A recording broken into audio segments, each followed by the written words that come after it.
أعوذ بالله من الشيطان الرجيم. بسم الله الرحمن الرحيم. السلام عليكم ورحمة الله وبركاته.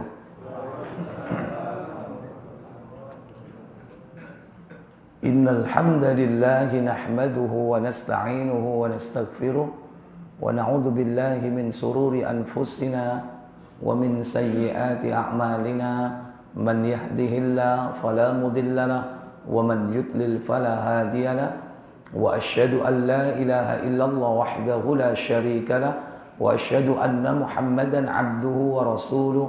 اللهم صل وسلم وبارك على محمد صلى الله عليه وعلى آله وأصحابه ومن تبعهم بإحسان إلى يوم الدين. أما بعد، وقد قال الله تعالى: يا أيها الذين آمنوا اتقوا الله وقولوا قولا سديدا يصلح لكم أعمالكم ويغفر لكم ذنوبكم ومن يطع الله ورسوله فقد فاز فوزا عظيما. Hadirin para bapak ibu, saudara-saudari yang dirahmati Allah, alhamdulillah pada malam yang berbahagia ini dipertemukan kita kembali dalam majelis ini untuk mengkaji satu ayat dari Al-Quran, satu hadis dari Nabi. Dengan semua itu semoga Allah memberikan kita keimanan yang selalu bertambah, amal soleh yang selalu semakin baik, hingga akhirnya kita mendapatkan nikmat di akhir hidup kita kelak dengan husnul khatimah. Salawat dan salam semoga terlimpah kepada junjungan kita baginda Nabi Muhammad bin Abdullah sallallahu alaihi wasallam. Demikian pula untuk keluarga beliau, keturunan beliau, para sahabatnya dan seluruh pengikutnya hingga tibanya hari pembalasan. Bapak Ibu, saudara-saudari sekalian, malam ini kita akan membahas satu judul, yaitu Ruhullah. Ruhullah diartikan ruh Allah. Apa maksudnya ruh Allah di sini? Yaitu ruh ciptaan Allah. Karena kita tidak membahas tentang zat Allah. Karena tidak akan mampu kalau kita membahas secara mendalam, yakni tentang zat Allah. Karena kita hanya bisa membahas dalam wilayah, yakni ciptaannya. Maka kalau ada orang yang mengatakan tafakkaru fi khalqillah wala tafakkaru fillah atau fi dzatillah, pikirkanlah tentang ruh, tentang makhluk ciptaan Allah. Termasuk ciptaan Allah itu ya ruh itu sendiri. Karena ruh itu sendiri adalah ciptaan Allah. Makanya ruhullah di situ artinya adalah ruh ciptaan Allah. Sebagaimana kita dulu tidak memiliki ruh ketika janin berkembang dalam perut ibu kita, mulai dari fase nutfah, kemudian alaqah, kemudian mudghah, kemudian menjadi izam. Setelah izam, fakasawna al-izama lahma, dibungkus tulang itu dengan daging. Maka pada usia 4 bulan Allah perintahkan malaikat meniupkan ruh. Siapa yang menciptakan ruh ini? Allah. Maka kalau dalam judul itu Ruhullah, bukan berarti ruh atau Allah itu sendiri, bukan. Tapi yakni ruh ciptaan Allah.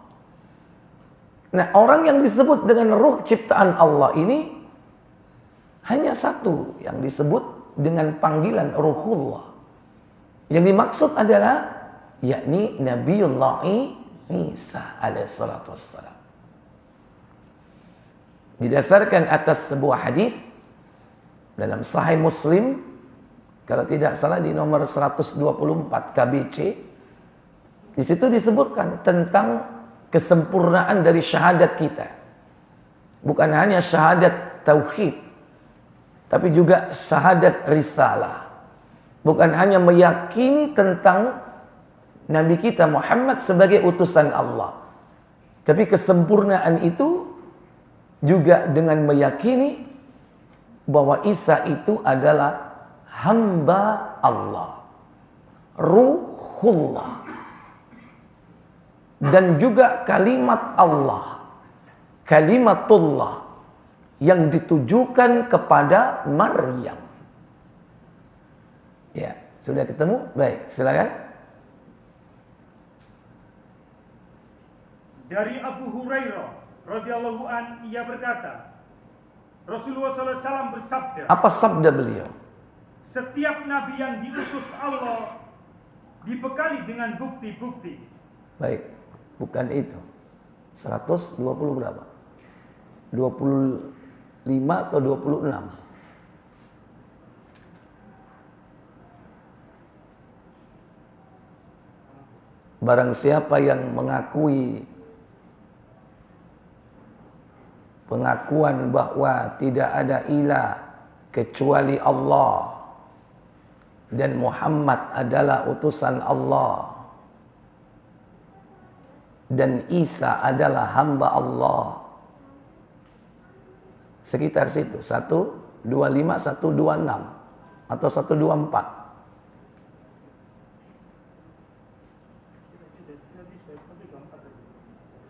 Nah, yang isinya seperti tadi.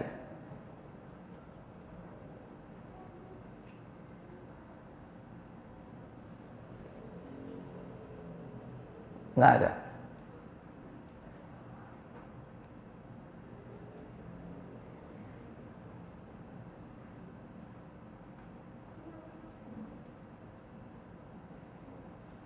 Satu, 24, 125.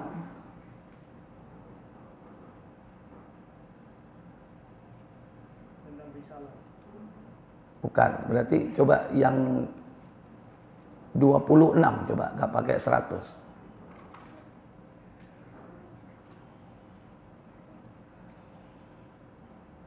Dua empat, 25, 26. Dua berapa itu? 26. Coba. Dari Ubadah bin Samit radhiyallahu an, ia berkata, Rasulullah SAW bersabda, apa sabdanya? siapa yang mengucapkan pengakuan atau syahadat, Mangkala, siapa yang mengucapkan, yaitu aku mengaku tidak ada ilah selain Allah satu-satunya, yashhadu an la ilaha illallah, yakni aku bersaksi bahwa tidak ada ilah kecuali Allah, wahdahu, satu-satunya, terus tidak ada sekutu baginya, la syarikalah, tidak ada sekutu baginya, dan bahwa Muhammad Rasulullah, wa anna Muhammadar Rasulullah, dan bahwa Muhammad adalah utusan Allah. Belum cukup, lanjut, masih. dan bahwa Isa hamba Allah. Ya, jadi ternyata ada kelanjutan, bukan hanya meyakini bersaksi tidak ada ilah kecuali Allah dan Muhammad adalah hamba dan utusan Allah, ternyata ada kelanjutannya, wa anna Isa Abdullah, bahwasannya Isa adalah hamba Allah. Kemudian anak wanita hamba sahayanya, dia adalah anak wanita, ibnu amatihi, anak laki-laki seorang wanita. Ya, saya ulang, anak seorang wanita, yang wanita ini adalah hamba Allah. Ibnu amatihi, dia adalah anak laki-laki dari seorang wanita, hamba Allah. Siapa dia? Maryam. Ini yang kedua. Yang ketiga, dan kalimatnya yang ditujukannya kepada Maryam, wa kalimatuhu alqaha ila Maryam, dan kalimat yang ditujukan kepada Maryam melalui perantara siapa? Malaikat Jibril. Padahal dia bukan seorang nabi. Tapi dia menerima kalimat itu dari Allah. Bahwa Maryam akan beroleh seorang anak. Anak laki-laki yang suci. Yang dia akan menjadi seorang nabi. Kalimat ini berasal dari Allah. Ditujukan kepada Maryam. Melalui malaikat Jibril. Padahal yang didatangi oleh malaikat itu adalah siapa? Siapa yang didatangi malaikat Jibril? Seorang nabi. Kalau enggak nabi, enggak didatangi oleh malaikat Jibril.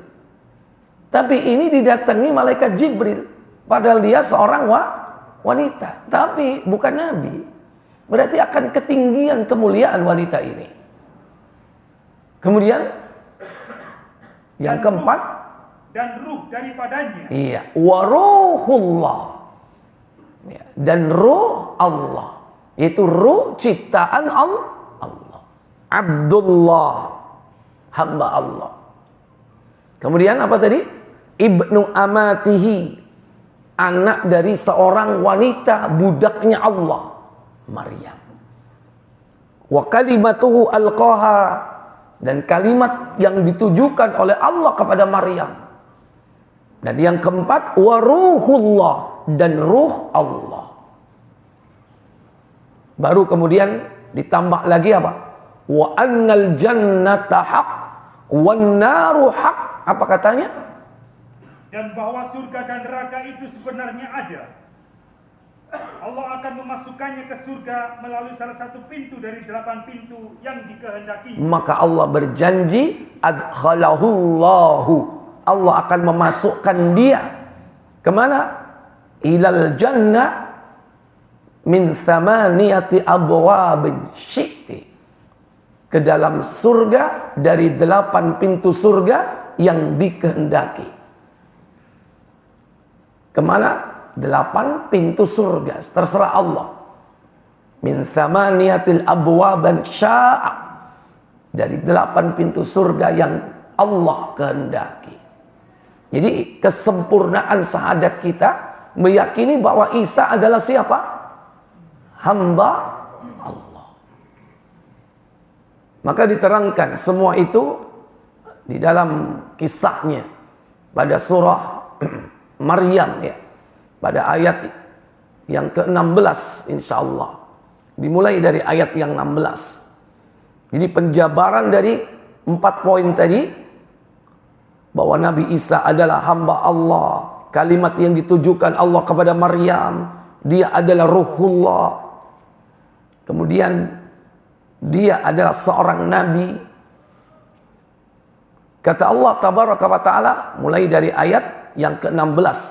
Allah berfirman, "Wadhkur fil kitabi Maryam idzil tabadat min ahliha makanan syarqiyyah." Apa kata Allah? Dan ceritakanlah kisah Maryam di dalam Al-Quran, yaitu ketika ia menjauhkan diri dari keluarganya ke suatu tempat di sebelah timur. Itulah Maryam, seorang wanita yang suka menyendiri dalam rangka apa? Beribadah kepada Allah tabaraka wa ta'ala. Semakin jauh dia menyembunyikan dirinya, semakin saatnya datang, yakni malaikat Jibril menemuinya. Ketika tidak ada seorang pun yang tahu tempat persembunyiannya. Fattakhadat min dunihim hijaba fa arsalna ilaiha ruhana fatamassala laha basyaran sawiyya. Apa katanya? Maka ia mengadakan tabir yang melindunginya dari mereka. Lalu kami mengutus ruh kami kepadanya. Maka ia menjelma di hadapannya dalam bentuk manusia yang sempurna. Iya. Semakin jauh dari kaumnya, dia memasang hijab untuk tidak diketahui oleh kaumnya. Mungkin kalau wanita sekarang seperti Maryam ini dikatain wanita apa? Wanita kuper, kurang pergaulan, nggak gaul, sukanya menyendiri. Justru wanita seperti inilah yang lebih dekat dengan Allah. Karena dengan kesendiriannya itu dia beribadah, mendekatkan dirinya kepada Allah. Tapi di saat ketika menyendiri inilah Allah tabaraka wa ta'ala kemudian mengutus yakni malaikat Jibril. Fa arsalna ilaiha ruhana, kami mengutus kepadanya ruh kami, yaitu malaikat Jibril. Fatamassala laha basharan sawiyya, dan menjelma sebagai seorang manusia yang sempurna. Basharan sawiyya, manusia yang sempurna berarti apa, Pak? Laki-laki atau perempuan? Laki-laki. Karena tidak mungkin malaikat itu menyerupai perempuan. Justru yang sering diserupai oleh yang menyerupai perempuan itu siapa? Syaitan, iblis. Enggak pernah malaikat itu menyerupai perempuan. Syaitan yang sering menyerupai perempuan. Makanya enggak ada kakek sihir, yang ada apa? Perempuan, Pak. Ya. Makanya enggak ada pak lampir, yang ada apa? Perempuan lagi, Pak. Jadi yang sering menyamar jadi perempuan itu adalah syaitan. Makanya kalau malaikat datang kepada manusia, manusia di antara manusia mulia itu mesti laki-laki, Pak. Itulah kemuliaan, yakni pria. Basyaran sawiyya, manusia yang sempurna. Kira-kira Maryam kaget enggak didatangi oleh laki-laki? Kaget atau tidak? Kaget. Mestinya akan lebih cocok, lebih akrab menurut logika kalau seandainya malaikat Jibril ini datang sebagai seorang apa? Perempuan. Tapi kenapa ketika mendatangi Maryam tetap dalam kondisi laki-laki? Karena itu SOP. Jangan melenceng dari prosedur. Memang prosedurnya seperti itu. Sekalipun yang didatangi seorang wanita, tetap laki-laki. Malaikat Jibril menyerupai laki-laki, dan itu membuat Maryam kaget. Di tempat yang tidak ada orang tahu, tapi orang ini datang dengan tiba-tiba. Makanya dia lantas mengatakan apa? Qalat inni a'udzu birrahmani minka in kunta taqiyya. Apa katanya? Maryam berkata, sesungguhnya aku berlindung daripadamu kepada Rabb yang Maha Pemurah, jika kamu seorang yang bertakwa. Itulah kekagetan Maryam. Dia mengatakan, inni a'udzubika birrahman. Sesungguhnya aku berlindung kepada Allah, yakni Ar-Rahman yang Maha Pemurah. A'udzu birrahmani minka, dari engkau. Hei laki-laki, siapa engkau? In kunta taqiyah, jika engkau orang yang bertakwa. Maka Jibril membuka dirinya siapa. Akhirnya terus terang. Jibril mengatakan, qala ana rasulu rabbik. Ya. Sesungguhnya aku adalah yakni utusan dari Rabbmu, li ahabba laki ghulaman zakiyah, mengabarkan kepadamu yakni tentang kehadiran anak yang suci. Artinya Maryam diberitahu bahwa dia akan hamil dan dia akan punya apa? Anak. Dan anaknya adalah laki-laki. Itulah ucapan Jibril. Innama ana rasulu rabbik.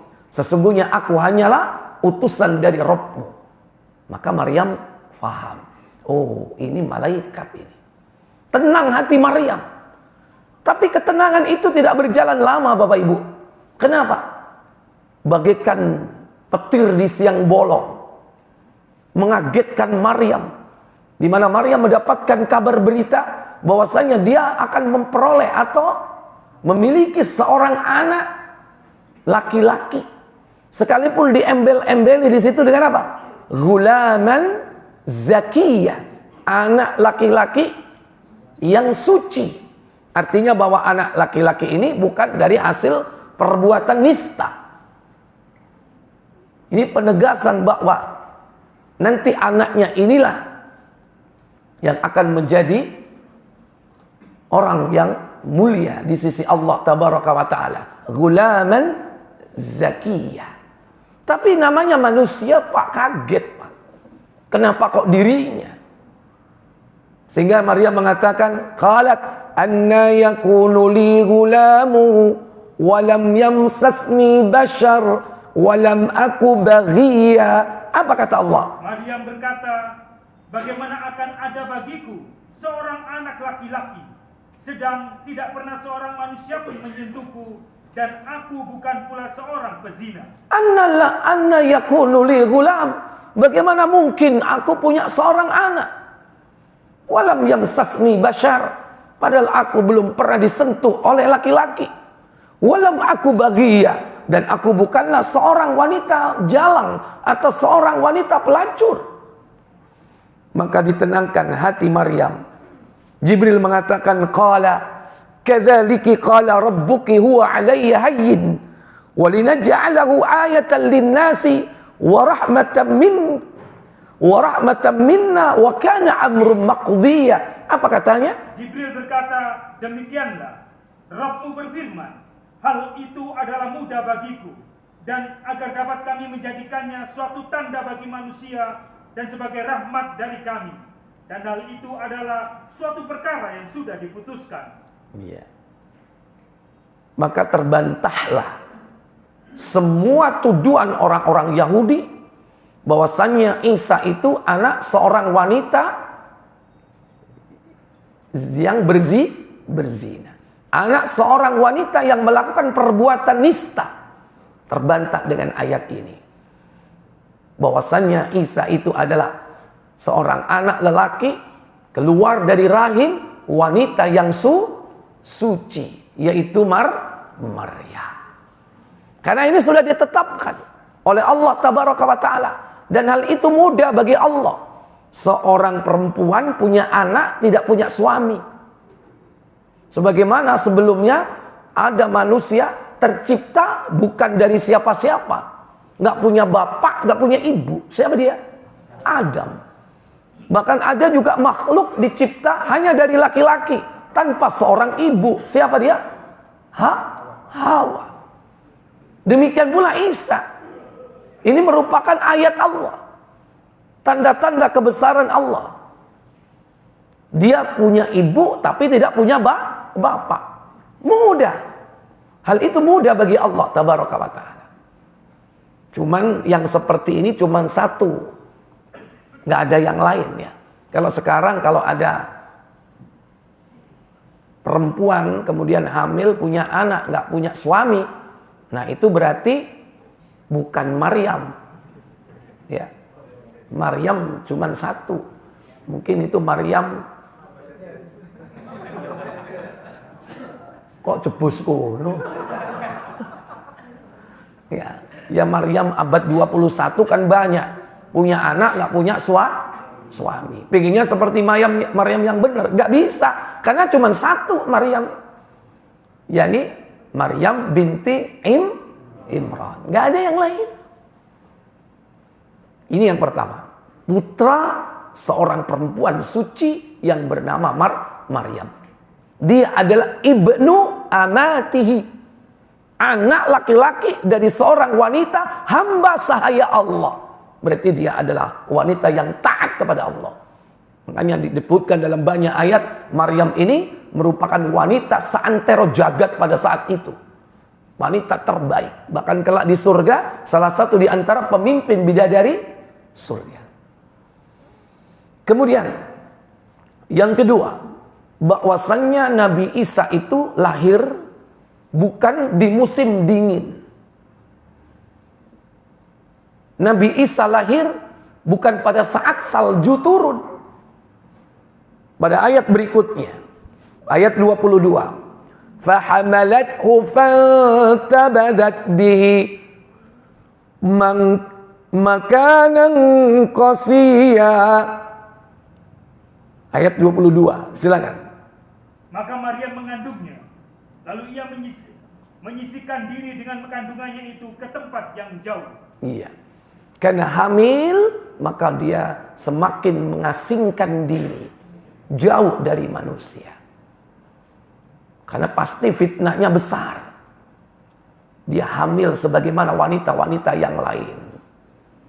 Sampai saat detik-detik mau melahirkan, فَأَجَاءَ الْمَخَاضُ إِلَى بِجِذْعِ النَّخْلَةِ قَالَتْ يَا لَيْتَنِي مِتُّ قَبْلَ هَذَا وَكُنْتُ نَسْيًا مَنْسِيًّا. Apa katanya? Maka rasa sakit akan melahirkan anak memaksa ia bersandar pada pangkal pohon kurma. Ia berkata, aduhai, alangkah baiknya aku mati sebelum ini, dan aku menjadi barang yang tidak berarti lagi dilupakan. Iya, betapa sakitnya Maryam ketika saat-saat hendak melahirkan putranya. Sampai apa? Ditempelkan punggungnya ini ke pangkal pohon kurma. Ngosek dia. Ya, ditancapkan karena saking sakitnya. Sehingga dia katakan bahwasanya ya laitani mittu qabla hada. Alangkah baiknya aku mati sebelum hari ini. Wa kuntu nasyam mansiya, dan aku menjadi sesuatu yang belum pernah ada di muka bumi ini. Belum pernah tercatat dalam sejarah hidup manusia. Mending gak ada sama sekali. Kenapa? Karena sakitnya yang luar biasa. Sakit nggak melahirkan itu, Pak? Hah? Untung antum nggak jawab. Kira-kira kalau istri antum ditanya sakit nggak melahirkan itu? Halo? Hah? Pasti jawabannya apa? Sakit. Kira-kira sama nggak sakitnya istri antum dengan Maryam ini? Halo? Sama apa beda? Beda, Pak. Beda. Kenapa kok beda? Maryam itu melahirkan dalam kondisi masih perawan. Istri antum masih perawan nggak? Hah? Enggak kan? Beda kan berarti kan? Beda. Hanya Maryam saja yang melahirkan dalam kondisi masih perawan. Mitu qabla hada. Lebih baik aku mati sebelum hari ini. Wa kuntu nasyam mansiya, dan bukan menjadi apa-apa di muka bumi ini. Kemudian fanada min tahtaha alla tahzani qad ja'ala rabbuki tahtaki sariyah. Ternyata Jibril turun ketika itu di tempat yang rendah, tapi tidak menampakkan diri, hanya berupa suara menenangkan hati Maryam. Apa kata Jibril? Lanjut. Maka Jibril menyerunya dari tempat yang rendah, janganlah kamu bersedih hati, sesungguhnya Rohmu telah menjadikan anak sungai di bawahmu. Iya. Jibril mengatakan kepada Maryam, "Allah tahzani, jangan kau bersedih, wahai Maryam." Kenapa? Qad ja'ala rabbuki tahtaki sariyah. Allah telah menjadikan di bawahmu anak sungai. Disitulah kemudian Maryam melahirkan putranya Isa. Yakni di mana? Di air. Anak sungai itu berarti airnya banyak, besar apa kecil? Kecil. Metode inilah yang kemudian diikuti, dipakai oleh orang-orang barat, melahirkan ke dalam air. Untuk apa? Meringankan rasa sakitnya. Allah jadikan, yakni di bawah kakinya Maryam itu anak sungai yang mengalir. Disitulah dia melahirkan. Makanya dipakai metode sekarang. Nggak tahu kalau di Indonesia ada nggak metode melahirkan seperti itu? Di mana, Pak? Loh, Rumah Sakit Bunda Jakarta. Dan itu peluang bisnisnya. Ya. Iya. Pemenang rumah sakit burine kali ya, tepak itu ya.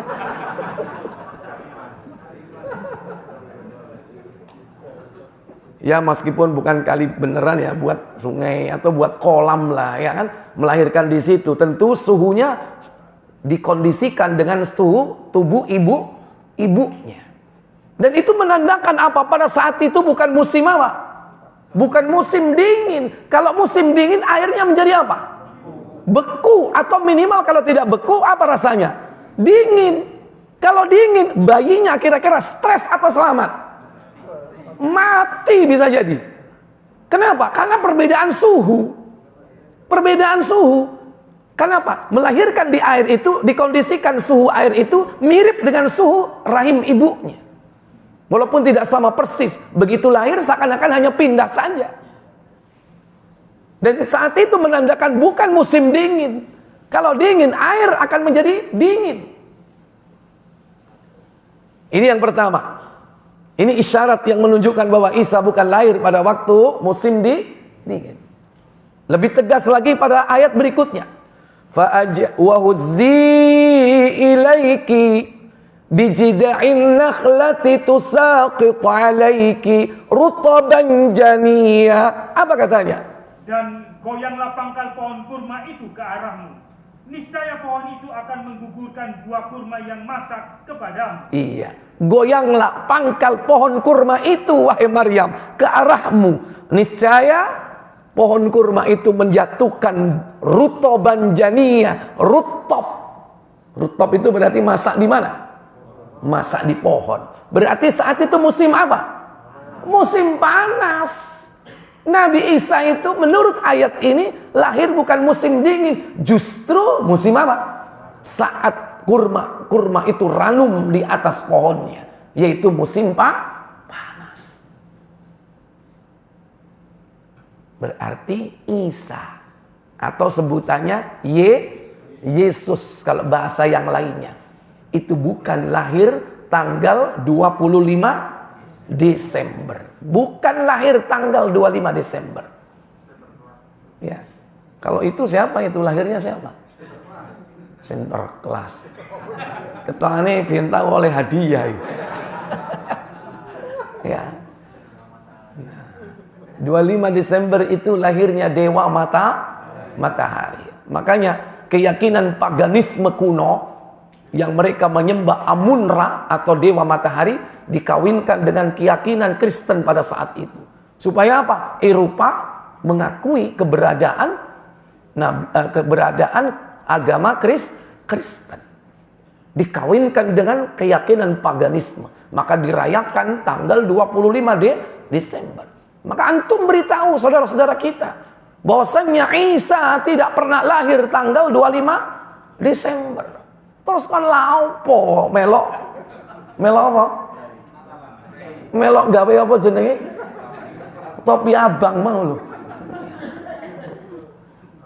Ya, ikhwatal iman azani Allah wa iyyakum. Jelas di sini. Ini yang kedua.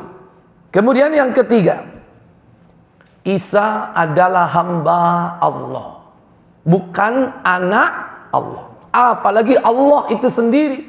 Karena nanti orang-orang Nasrani akan terpecah menjadi 3 kelompok yang sesat. Ada 4 sih, pertama awal-awal terpecahnya. Sekalipun dikabarkan Nabi 72 kelompok. 1 fil jannah. Kemudian yang lainnya finnar tentunya. Sebagaimana Yahudi pecah menjadi 71. Nasara juga begitu. Tapi awal-awal pecahnya menjadi 4. 1 yang benar, 3 yang keliru. Nah disitulah nanti bagaimana keyakinan mereka tentang Isa itu menyimpang. Maka tegas pada ayat berikutnya menunjukkan bahwa Nabi Isa adalah hamba Allah.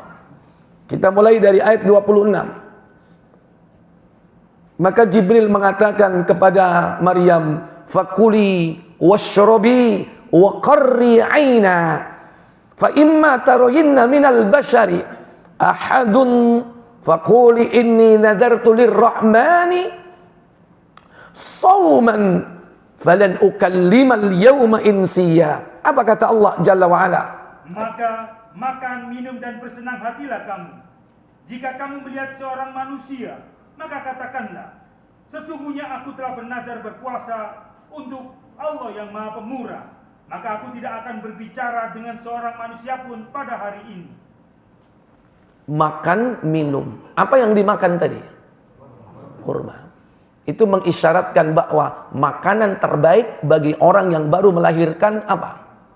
Kurma. Tamr atau rutab? Rutab yang terbaik. Belum lagi nanti ditahnik anaknya. Karena ada perintah tuntunan sunnah mentahnik bayi yang baru melahirkan. Yang tidak jauh dari buah itu, yaitu kurma. Makan dan minumlah. Dan ketika kau berjumpa dengan manusia, katakan bahwa kau berpuasa, tidak berbicara dengan siapapun sejak hari itu. Inilah cara Allah untuk mengeluarkan Maryam dari berbagai macam ujian berat yang akan dihadapi ketika dia pulang ke rumahnya, ke desanya, membawa anak. Maka Allah membuat cara agar Maryam ini terbebas dari semuanya, terbebas dari cercaan, terbebas dari tuduhan yang macam-macam. Maka apa yang dilakukan setelah itu? Fa'atat bi qaumaha tahmilu qalu ya Maryam laqad ji'ta syai'an fariya. Apa katanya? Maka Maryam membawa anak itu kepada kaumnya dengan menggendongnya. Kaumnya berkata, "Hai Maryam, sesungguhnya kamu telah melakukan sesuatu yang amat mungkar." Iya. Heboh nggak? Nggak pernah punya suami, nggak pernah dekat dengan laki-laki. Lama tidak ketemu, pulang-pulang bawa apa? Bayi. Heboh. Sehingga dikatakan oleh kaumnya, laqad ji'ti syai'an fariya. Sungguh engkau telah melakukan perbuatan mungkar, katanya. Apa itu yang dimaksud? Perbuatan zina. Anaknya siapa ini? Bahkan ada kata-kata yang menyakitkan. Ya ukhta Harun, ma kana abuki imra'a sawin wa ma kanat ummuki baghiya. Apa katanya? Hai saudara perempuan Harun, ayahmu sekali-kali bukanlah seorang yang jahat, dan ibumu sekali-kali bukanlah seorang pezina. Iya. Ya ukhta Harun, wahai saudara perempuan Harun. Apa hubungannya dengan Nabi Harun? Padahal masanya antara Maryam dengan Musa jauh. Tapi kenapa dipanggil dengan hai saudara perempuan Harun? Yaitu sebagai sindiran bahwasanya Maryam ini adalah ahli ibadah. Ahli ibadah sebagaimana Nabi Harun ahli ibadah. Makanya dia apa? Disebut dengan saudara perempuan Harun. Kalau ibadah luar biasa. Tapi ucapan itu disebutkan untuk menyindir. Jadi, ahli ibadah, ini tak kelakuanmu ahli ibadah. Itu maksudnya kayak gitu. Ya ukhta Harun, makana abuki imra'a sawin. Bapakmu itu loh duduk uang bejat. Wa makanat ummuki baghiya. Ibumu itu loh bukan apa? Ya pezina sing rada alus. Nek Surabayaan rada kasar ya. Bapakmu duduk wong elek. Ibumu bukan pezina. Tapi kenapa kok seperti ini? Maka Maryam menjawab atau tidak? Enggak. Inilah cara Allah. Coba kalau seandainya dia tidak berpuasa untuk berbicara. Kira-kira wanita dicerita seperti itu, jawabnya bagaimana? Wong ngomong situ jawabnya piro? Oh, kon karo kon ngene lho ceritane, kon wah, akhirnya enggak tambah baik, tambah enggak baik. Enggak tambah selesai, tambah enggak selesai-selesai. Karena pasti nanti akan panjang urusannya. Makanya disuruh Allah apa? Diam. Inilah skenario Allah tabaraka wa taala. Dan Maryam hanya dengan apa yang bisa lakukan? Fa asyarat ilaihi. Qalu kaifa nukallima man kana fil mahdi sabiyya. Apa kata Allah? Maka Maryam menunjuk kepada anaknya. Mereka berkata, bagaimana kami akan berbicara dengan anak kecil yang masih di dalam ayunan? Iya. Maryam hanya bisa. Maksudnya itu apa? Takok dewe nang anakku. Ya. Tapi hanya bisa memberi isyarat. Fa asyarat ilaihi. Disuruh tanya kepada bayinya ini sama Maryam, Pak. Kira-kira sudah ditanya nggak mau ngomong, nggak mau jawab. Iki anake sapa? Dikongkon takok nang bayi ini. Kira-kira orang-orang ini muntap atau tidak, Pak? Tambah muntap, Pak. Tambah marah besar, Pak. Makanya dia mengatakan apa mereka? Kaifa nukallimu man kana fil mahdi sabiyya. Bagaimana mungkin aku bicara dengan bayi? Nek wong sasak di ngono kono edan kon yo. Aku kok ngomong mbek bayi kon. Bayi si abang koyo ngene kok ngomong. Wah. Marah ini, Pak.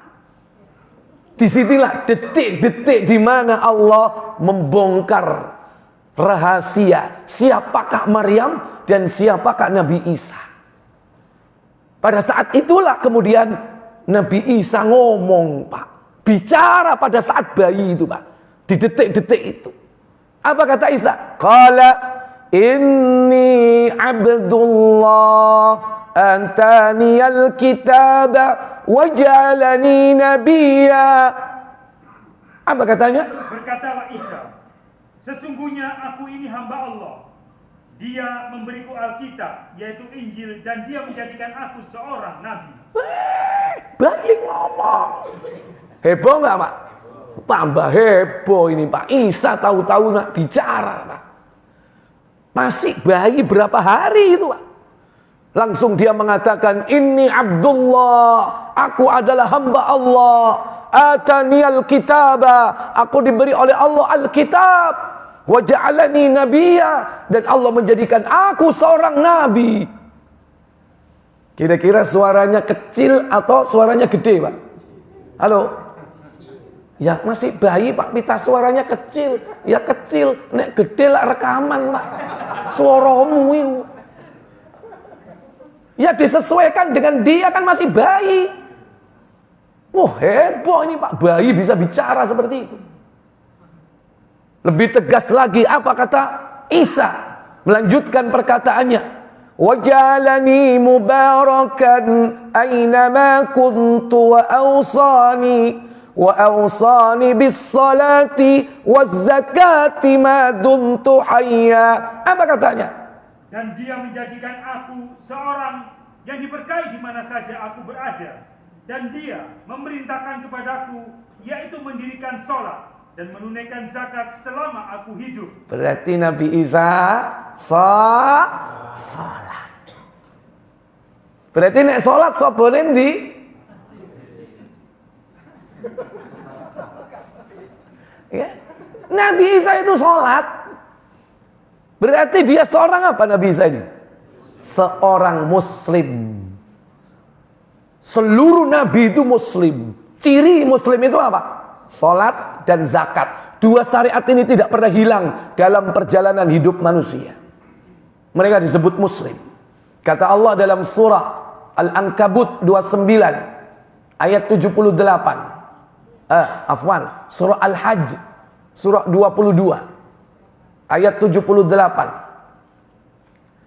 Wajahidu fillahi haqqa jihadi huwa jatabakum wa ma ja'ala alaikum fid dini min haraj millata abikum Ibrahim huwa sammakumul muslimin min qablu wa fi hadha. Apa katanya? Dan berjihadlah kamu pada jalan Allah dengan jihad yang sebenar-benarnya. Dia telah memilih kamu, dan dia sekali-kali tidak menjadikan untuk kamu dalam agama suatu kesempitan. Ikutilah agama orang tuamu Ibrahim. Dia Allah. Terus. Dia Allah telah menamai kamu sekalian orang-orang muslim dari dahulu. Dan juga, dan begitu pula dalam Al-Quran ini. Iya. Jadi Allah katakan dalam ayat ini, Huwa, dia Allah, sammakum, menamai kalian semua, al-muslimin, orang-orang muslim, min qablu, sejak zaman dulu. Wa fi hadha, dan juga pada saat ini, di dalam Al-Quran ini. Agar apa? Liyakuna ar-rasulu syahidan alaikum wa takunu syuhada'a 'alan nas. Agar apa? Kata Allah. Lanjut.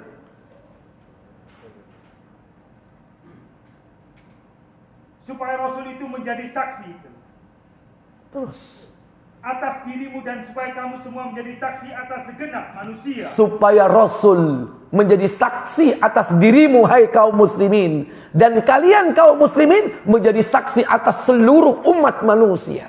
Ini umat akhir zaman ini akan menjadi saksi untuk seluruh umat manusia. Dan Rasul akan bersaksi untuk kita sebagai umat akhir zaman. Maka apa syariat yang selalu dipertahankan?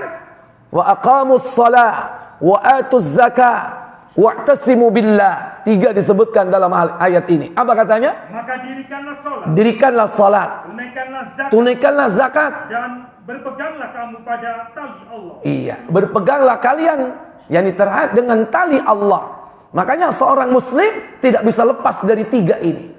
Salat, zakat, berpegang teguh kepada agama Allah. Ni'mal maula huwa maulakum. Dia adalah pelindungmu. Ni'mal maula wa ni'man nasir. Dia adalah sebaik-baik pelindung dan sebaik-baik penolong. Dia adalah hamba Allah. Dia seorang muslim. Kalau antum nulis Yesus adalah seorang muslim, benar atau salah? Halo? Yesus sama Isa kan sama aja. Hanya penyebutan aja. Kalau Arab Isa, kalau Latin Yesus, kalau Inggris apa? Jesus. Jesus is a Muslim. Yesus adalah seorang muslim. Salah apa benar? Benar apa salah? Benar. Iya kan? Seorang muslim kan? Berani nggak antum nulis di belakang mobil Anda, Jesus is a Muslim? Benar? Berani nggak? Oh, berani. Cuman nggak di mobil masalahnya. Ya, tulis tentang sepeda motor ya gak cukup ya kan? Yang kelima, Nabi Isa tidak mati disalib. Tidak mati disalib. Lantas siapa yang disalib? Nah, ini dia. Ya. Sudah azan? Belum. Buka surah Al-A'raf, An-Nisa, surah 4. Surah 4 ayat 157.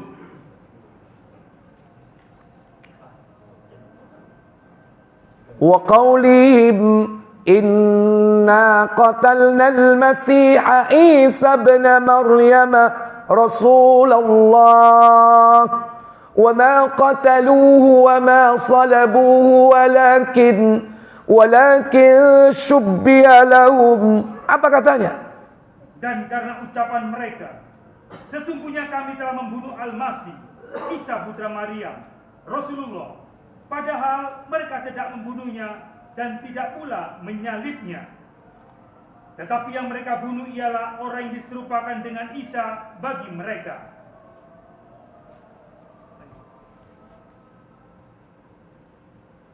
Masuk? Silakan azan dulu.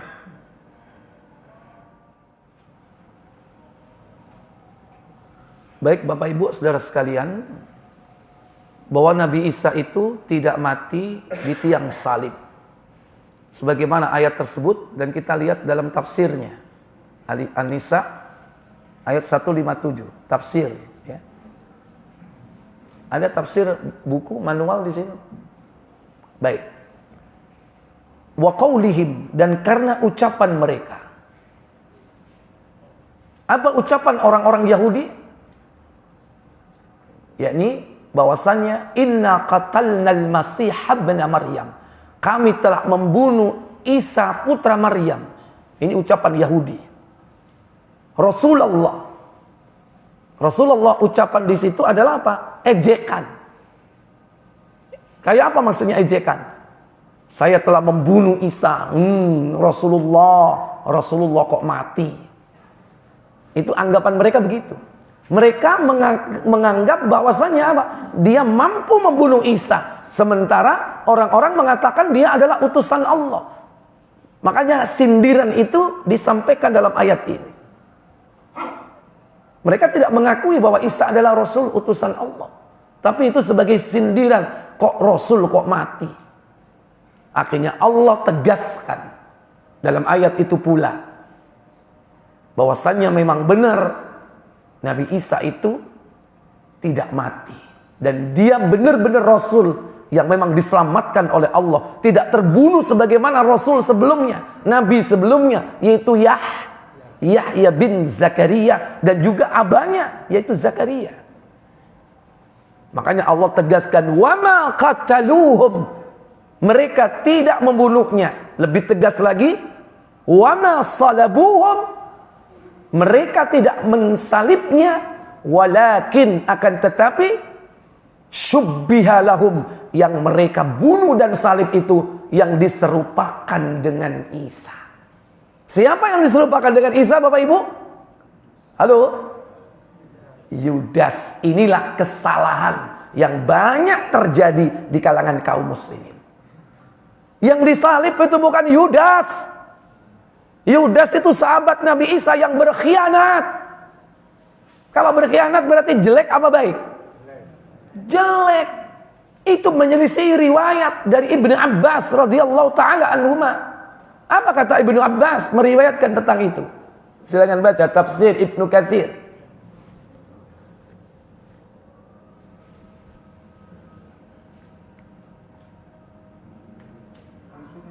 Iya. Ketika Nabi Isa hendak diangkat oleh Allah ke langit, dia dan para sahabatnya berada di sebuah tempat. Di situ terdapat mata air. Nabi Isa mandi di tempat itu. Kemudian dia keluar menemui sahabatnya Hawariyun yang berjumlah 12 orang. Sudah ketemu? Ayo, sebutkan riwayatnya juga. Ibnu Ishaq mengatakan, telah menceritakan kepadaku seorang lelaki yang dahulunya beragama Nasrani, kemudian masuk Islam, bahwa Isa ketika mendapat wahyu dari Allah SWT yang mengatakan, sesungguhnya aku akan mengangkatmu kepadaku. Maka Isa berkata, hai golongan Hawariyin, siapakah di antara kalian yang rela menjadi temanku di surga? Syaratnya adalah dia mau menjadi orang yang diserupakan dengan diriku di mata kaum. Lalu mereka membunuhnya sebagai ganti dariku. Maka Sarjis menjawab, bukan itu ya. Itu terlalu riwayat dari orang Nasrani yang masuk Islam. Riwayat dari Ibnu Abbas ya. Cari yang dari Ibnu Abbas. Itu terlalu jauh itu. Itu riwayat yang lain ya. Intinya sama. Dan bahkan belum disebutkan. Jadi keluar Nabi Isa dari mata air. Kemudian mengatakan, siapa di antara kalian yang mau diserupakan denganku, untuk menggantikan tempat kedudukanku, dibunuh, tapi derajatmu nanti di surga sama denganku. Maka berdirilah seorang pemuda di antara Hawariyun. Nabi Isa mengatakan, bukan kau orangnya. Orang ini akhirnya duduk. Diulang yang kedua kali, siapa di antara kalian yang mau menggantikan kedudukanku untuk dibunuh, tapi derajatmu sama di sisi Allah denganku. Berdiri laki-laki tadi yang kedua kalinya. Kata Nabi Isa, duduklah. Kemudian Ibnu Abi Hatim, ayo coba riwayat yang itu lebih pas. Ibnu Abu Hatim mengatakan, telah menceritakan kepada kami Ahmad Ibn Sinan, telah menceritakan kepada kami Abu Muawiyah dari Al-Mas, dari Al-Minhal Ibn Amr, dari Said Ibn Jubair, dari Ibn Abbas. Dari siapa? Dari Ibn Abbas. Dari Ibn Abbas radhiyallahu taala anhuma. Terus radhiyallahu anhuma yang mengatakan bahwa ketika Allah hendak mengangkat Isa ke langit, maka Isa keluar untuk menemui para sahabatnya dari kalangan Hawariyin yang jumlahnya ada 12 orang. Yang dimaksud ialah Isa keluar dari mata air yang ada dalam rumah tersebut, sedangkan kepalanya masih meneteskan air. Lalu ia berkata, sesungguhnya di antara kalian ada orang yang kafir kepadaku sebanyak 12 kali sesudah ia beriman kepadaku. Ibnu Abbas melanjutkan kisahnya bahwa Isa berkata pula, siapakah di antara kalian yang mau dijadikan sebagai orang yang serupa denganku, lalu ia akan dibunuh sebagai gantiku, maka kelak dia akan bersamaku dalam satu tingkatan, yaitu di surga nanti. Maka berdirilah seorang pemuda yang paling muda usianya di antara yang ada. Lalu Isa berkata kepadanya, duduklah kamu. Kemudian ia mengulangi lagi kata-katanya kepada mereka. Pemuda itu berdiri lagi mengajukan dirinya. Maka ia berkata, duduklah kamu. Lalu ia mengulangi lagi kata-katanya itu. Maka pemuda itu juga yang berdiri, saya berkata, aku bersedia. Akhirnya Isa berkata, Kalau memang demikian, kamulah orangnya. Tidak ada pilihan, Pak. 3 kali orang yang sama. Ya sudah. Di antara Hawariyun yang paling mudah belia. Setelah itu, maka Allah menjadikannya serupa dengan Nabi Isa. mulai ujung rambut sampai ujung kaki. Persis. Tapi ruhnya sama apa tidak? Beda. Lanjut. Sedang Nabi Isa sendiri diangkat ke langit dari salah satu bagian atap rumah tersebut. Ibni Abbas melanjutkan kisahnya, bahwa setelah itu orang-orang Yahudi yang memburunya datang dan langsung menangkap orang yang serupa dengan Isa itu. Iya, dalam riwayat yang lain, Yudas pun ikut datang bersama tentara Romawi, kemudian dia merangkul orang yang persis seperti Nabi Isa. Sebagai isyarat, Isa inilah Isa. Karena kode buat siapa? Buat densusnya. Buat pasukan khusus ya maksudnya. Tapi nggak nyebut angka loh ya. Densus zamannya Nabi Isa maksudnya. Pasukan Romawi. Dirangkul akhirnya. Kemudian setelah itu ditangkaplah yang persis dengan Isa. Semua kemudian ditangkap. Berarti yang dibunuh dan yang disalib itu Nabi Isa yang sahabat Nabi Isa yang jelek apa yang terbaik? Terbaik, Pak. Bukan yang berkhianat, Pak. Bukan yang berkhianat, Yudas bukan. Justru sahabat Nabi Isa yang terbaik, yang nanti kedudukannya sama di mana? Di surga, di sisi Allah Jalla wa'ala. Maka setelah itu mereka pecah belah menjadi berapa? Lanjut. Lalu mereka membunuh dan menyalibnya. Maka sebagian dari mereka kafir kepada Isa sebanyak 12 kali sesudah ia beriman kepadanya. Dan mereka berpecah belah menjadi 3 golongan. Ada 3 golongan. Totalnya 4 sebetulnya. Terus siapa saja pertama? Satu golongan dari mereka mengatakan, dahulu Allah berada di antara kita, kemudian naik ke langit.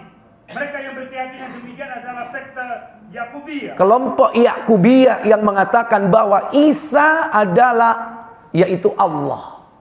Isa adalah Allah. Itu kelompok Yakubiyah. Yang kedua, Nasturiyah. Lanjut. Segolongan lainnya mengatakan, dahulu anak Allah ada bersama kami selama yang dikehendakinya, kemudian Allah mengangkatnya kepadanya. Mereka yang berkeyakinan demikian dari sekte Nasturiyah. Nasturiyah yang menganggap bahwa Isa adalah anak Allah. Dan yang ketiga, Israiliyah dalam riwayat yang lain yang mengatakan bahwa Bunda Maria salah satu di antara 3 Tuhan, yaitu kelompok Israiliyah. Rata-rata ini dianut oleh para bangsawan. Israiliyah. Dan yang keempat disebutkan di sini yang ketiga, yaitu segolongan lain mengatakan, dahulu hamba dan utusan Allah ada bersama kami selama masa yang dikehendaki oleh Allah. Kemudian Allah mengangkat dia kepadanya. Mereka yang berkeyakinan demikian adalah orang-orang muslim. Kaum muslimin, umat Nabi Isa, Hawariyun. Ada di antara mereka yang tetap komitmen di dalam keislamannya, menganggap bahwa Isa adalah hamba Allah, utusan Allah bersama mereka. Kemudian Allah mengangkatnya ke langit. Saat itu usianya 33 tahun. Di mana dia diangkat ke langit? Langit keberapa? Langit yang kedua. Terus siapa tadi yang disalib? Dibunuh, disalib? Sahabat Nabi Isa terbaik? Siapa yang bisa jawab? Siapa namanya? Halo. Ya udah PR, cari browsing, intilah ahlinya browsing. Siapa namanya? Ada namanya. Wallahu a'lam. Saya pikir cukup. Subhanakallahumma wa bihamdik, asyhadu an la ilaha illa anta, astaghfiruka wa atubu ilaik. Wassalamualaikum warahmatullahi wabarakatuh.